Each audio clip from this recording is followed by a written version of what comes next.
Good morning, everybody. My name's Chad. It's 11 degrees this morning. We're going to start the excavator up, let it warm up a little bit while we go down the road and get some fuel. And we're going to dig a pond today. So, I am owner of a very small excavation company here in central Nebraska, and we do a large variety of work around. We do tree removals, demolition, whatever you want us to do, fence building. This one of the coldest days of the year so far.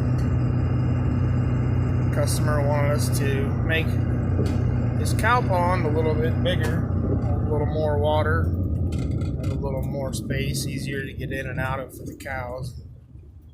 All we really need to do in this location is dig a hole, because we are on top of the biggest underwater lake or underground lake in the world, in the United States, the Ogallala Aquifer, here in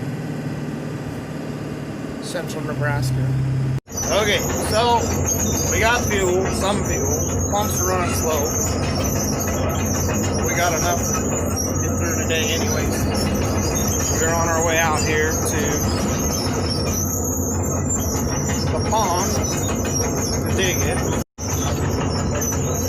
We got some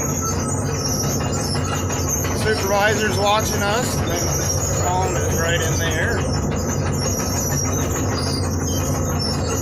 Walking out here, we're gonna make it about 2/3 bigger than it already is, and a little bit deeper, so that these cows can get to the water better.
stick or something along them lines to reach out there.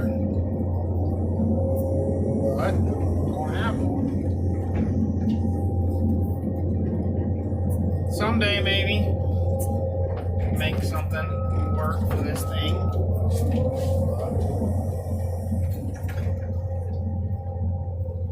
Just digging away here. Not a lot to say, I guess, but just keep digging like Dory likes to swim.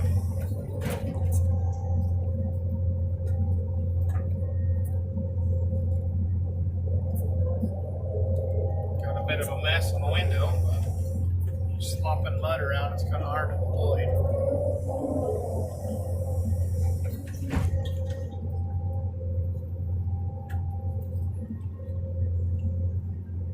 Trying to make it so the cows can walk in and out of the water without getting stuck in the mud.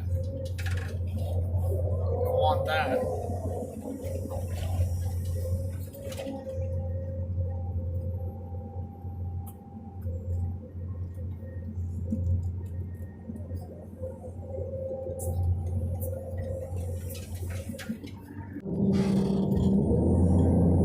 Maybe that works better.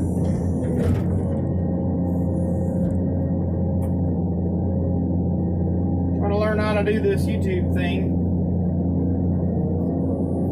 Watch people on YouTube for a while, like Dirt Perfect and Let's Dig 18 and Dig a Knock. They all live in different places than I do. Most of the people around are dirty digging.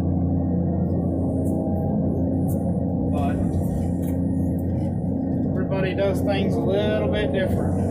In Nebraska, we've got 3 different kinds of dirt. Basically sand, black dirt, and white dirt for the most part. There's lots of smaller classifications, but they all, for the most part, take the same, feel the same. Down where we're at, right here in the Platte River Valley, the water table is high enough that pay attention later, tomorrow maybe, that pond we're digging on here, the level that it started from is going to come back to the original level because it's the water table. Right now we're just making things deeper. Water's not coming in that fast, but it will replenish itself. That island you see today, you probably won't see tomorrow. And 2019, we got 8 inches of rain in 45 minutes in this area. There was lots and lots of major flooding down through here. Most of this grass would have been underwater for a couple days. And about 4 miles from here where I actually live, the road washed away because there was 3 feet of water running over top of the road. Not something we normally see around here, but this year, it's the beginning of December 2020, and we haven't had much measurable rain in this area, 2 inches maybe, since May. So now we're on the other end of the spectrum. Things are dry. Areas like this, we wouldn't be digging this pond a year ago. It would have been too wet to get in here with a machine like this. And with the wide tracks, there's still lots of potential for getting stuck. I want to get something like this stuck in the water. It'll come out so easy. I have to call another local company with an excavator to come pull me out.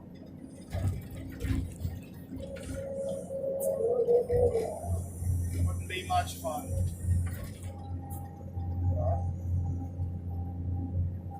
Kind of hit the deep as I plan on going on this pond. Trying to cut in a new back slope to the best of my ability here.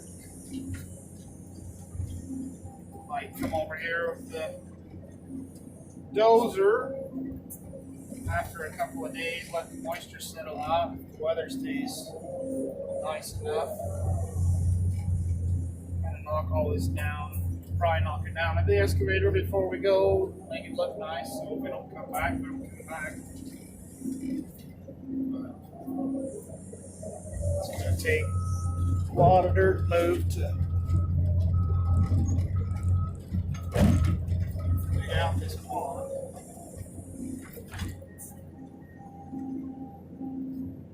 It's about 1.5 yards of dirt. Every full scoop will walk the dirt.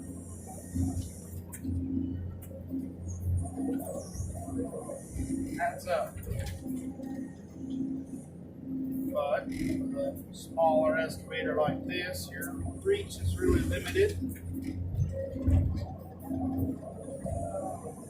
Some dirt gets moved twice.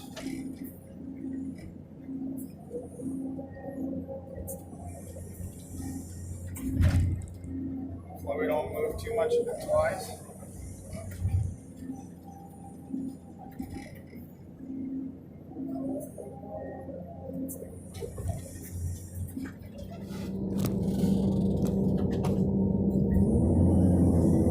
So I got a phone call I had to take there. Essentially,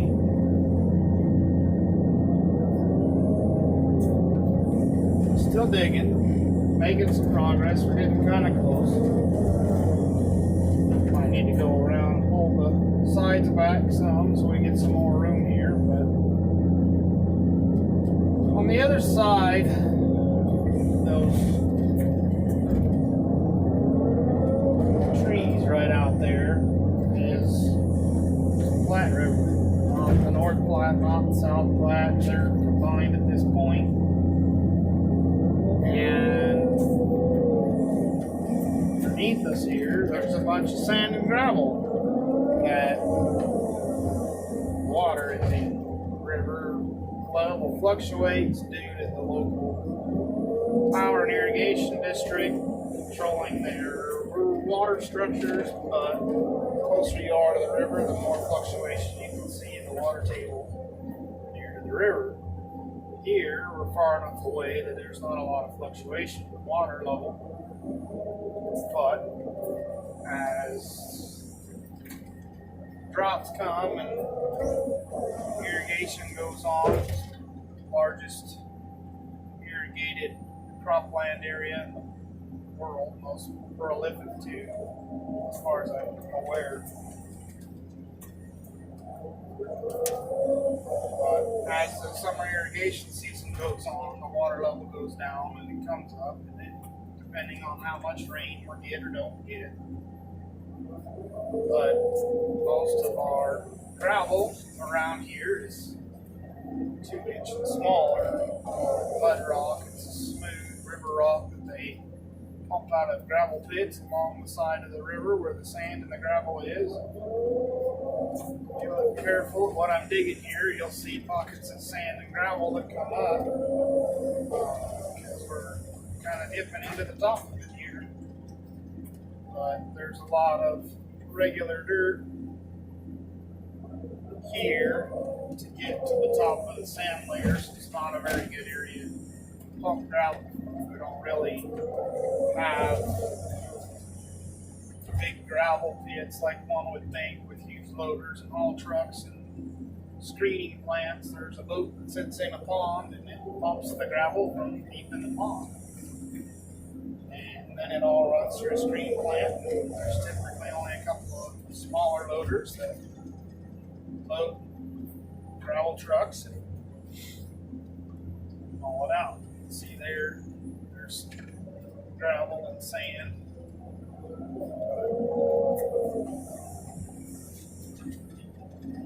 For the most part, that's how we get our aggregate around here. We don't have anything large. We don't have rocks like some would normally see. Nothing as big as baseball even.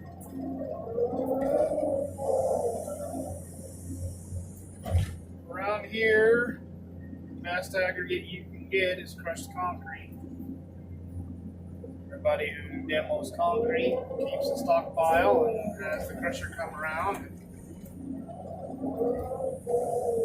kind of crush it every so often. It's just the way things are done around here. You go about 3 hours east with a truck, you can find limestone quarries. Some nice white rock, some good looking stuff, but trucking is kind of expensive when it takes a whole day to go down there and pick up one load. So, you can get it. The cost per ton is 1.5 that of getting crushed concrete. So, not too popular, but there is some around.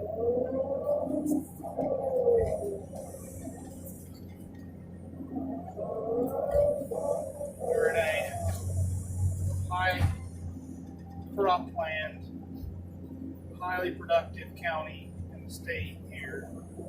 Phelps County is, if not the highest, one of the highest cropland production counties in the state of Nebraska. We have water, very fertile soil around. So we're pretty good at raising crops around here. Before I started my own excavation company this year, I worked for a farmer who farms in the area. One of his fields is about 3/4 of a mile from here.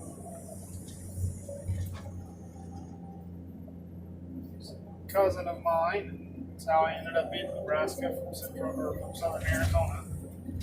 Came to work on the farm, but the economy went down. But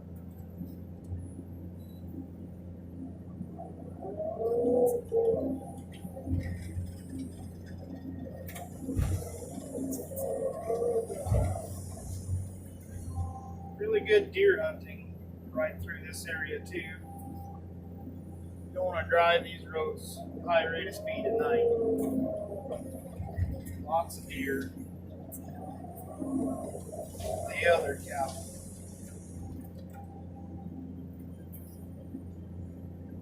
The state of Nebraska's got about, last I heard, there was 4 cows for every person in the state.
The Oregon Trail and the Mormon Trail used to come through this area. Have you ever heard of the Plum Creek Massacre? It happened 8 or 10 miles to the west of here. Depending on exactly who you talk to, the location varies a bit, but this is that area. Used to be a lot of Indians. A lot of travelers pass through.